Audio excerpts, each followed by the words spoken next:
తిరుమల శ్రీవారి దర్శనం కోసం విచ్చేసి కొంతమంది సెలబ్రిటీలు ఆలయంలో ప్రసాదం గురించి అవహేళనగా మాట్లాడడం, కాస్ట్లీ భిక్షగాలం లాంటి అనుచిత వ్యాఖ్యలు చేయడం పట్ల టీటీడీ ఉద్యోగుల్లో తీవ్ర ఆగ్రహం వ్యక్తమైంది.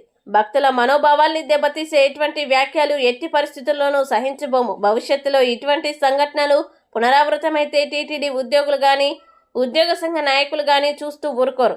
భక్తుల భావాల్ని అవమానించే వారెవరైనా సరే గట్టి సమాధానం ఇస్తామని తీవ్రంగా హెచ్చరిస్తున్నా.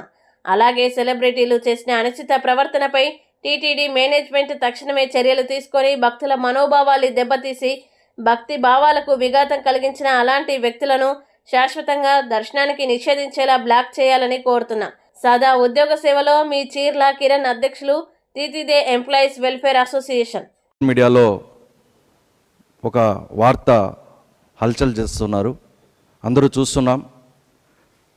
ఒక సెలబ్రిటీ దైవ దర్శనం కోసం వచ్చి ఆ లైన్లో, దర్శనానికి వెళ్ళే లైన్లో ఏదైతే ప్రసాదాలు భక్తులకు టీటీడీ ఉద్యోగస్తులు ఇస్తారో ఆ ప్రసాదం పైనే కామెంట్ చేయడం గత 2 రోజులుగా మనం సోషల్ మీడియాలో చూస్తూ ఉన్నాం.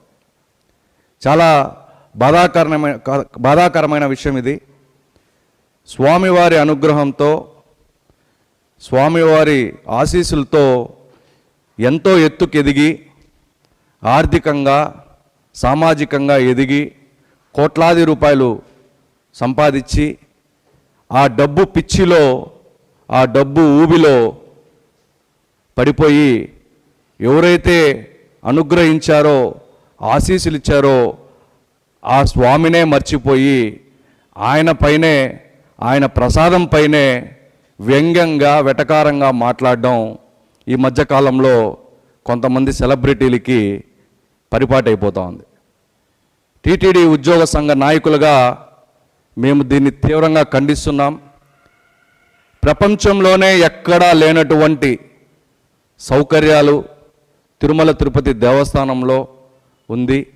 ఇక్కడికి వచ్చే భక్తులు టీటీడీ యొక్క ముఖ్య ఉద్దేశం ఏంటంటే దూర ప్రాంతాల నుంచి దేశవ్యాప్తంగా, రాష్ట్ర వ్యాప్తంగా, ప్రపంచవ్యాప్తంగా వచ్చే భక్తులు ఇక్కడికి వచ్చిన తర్వాత స్వామివారి దర్శనం మంచి వాతావరణంలో చేసుకొని, ఆహ్లాదకరమైన వాతావరణంలో స్వామిని దర్శించి ఇక్కడి నుంచి సంతృప్తికరంగా వాళ్ళు తిరిగి వాళ్ళ యొక్క గమ్యస్థానానికి వెళ్ళాలని చెప్పి తిరుమల తిరుపతి దేవస్థానంలో ఉన్నటువంటి చైర్మన్ గారు కావచ్చు, ఉన్నతాధికారులు కావచ్చు,